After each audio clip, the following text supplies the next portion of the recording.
குப்பை. அதை கொளுத்த எவனும் வண்டி நிறைய நெருப்பை எடுத்துக்கொண்டு செல்வதில்லை. உடன் பிறந்தார்களே, ஒரு தீப்பெட்டி, ஒரு தீக்குச்சி. அப்படி பார்த்தால் இங்கே பல ஆயிரம் தீக்குச்சிகள் இருக்கிறது. பத்த வைத்து விட்டால் பற்றி எரியும் இந்த புரட்சி தீ. ஒரு ஓரத்தில் பேசுகின்ற இங்கே படித்தார்கள் நம்முடைய பொதுச் செயலாளர் அவர்கள் பல்வேறு தேசிய இனங்களினுடைய வாழ்த்து கடிதத்தை. அவர்கள் எல்லாம் தேசிய இனங்களின் மாநாடு நடத்துகிற போது நானும் நம்முடைய ஐயா பொதுச் செயலாளரும் டெல்லியிலே போய் பங்கேற்றோம். சீக்கியர்கள் நடத்துகிற தேசிய இனங்களின் மாநாட்டிலாம் நான் போய் பங்கேற்றிருக்கிறேன். தேசிய இனங்களின் ஓர்மைக்கு நாங்கள் உழைத்துக் கொண்டிருக்கிறோம்.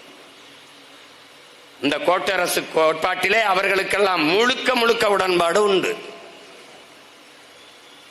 இந்தியாவின் ஒற்றுமை என்பது வெள்ளைக்காரரின் துப்பாக்கி முனையில் உருவாக்கப்பட்ட ஒன்று என்கிறார் மார்க்ஸ். ஒரு நாடு இருந்ததில்லை, உருவாக்கப்பட்டது.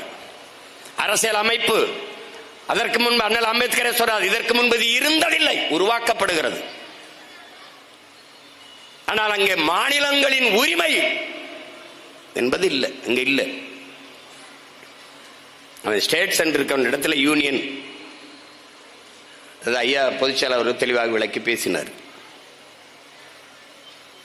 இணைத்து எல்லாத்தையும் ஒன்றாக்கி, ஐயா கவிக்கோ அப்துல் ரஹ்மான் அவர்கள் சொன்ன மாதிரி வெள்ளக்காரன் பெத்து பேர் வச்சான், இந்த நாட்டை பெத்து ஒரு பேர் வச்சு விட்டான் இந்தியான்னு. இங்க இருக்கிறவன் அப்பே முறை கொண்டாடிக்கிட்டு இருக்கான், நான் தான் அப்பே அப்படின்ட்டு. இந்த திராவிடர்கள் எதுனாலும் நாங்க தான், எது சொல்லுங்களேன் நாங்க தான். பக்கத்து விட்டு எருமாடு கண்ணுக்குட்டி போட்டாலும் அதுக்கு நாங்க தான் காரணம் வந்துருவான். இவங்கள மாதிரி ஒரு கேடுகட்ட கூட்டம் எது வேணாலும் சொல்லு, எதை வேணாலும் சொல்லு, எல்லாவற்றையும்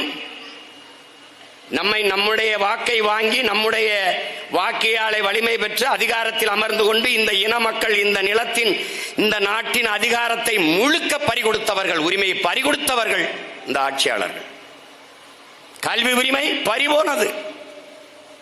கல்வி மானுட உரிமை, அதை கொடுக்க வேண்டியது அரசின் கடமை.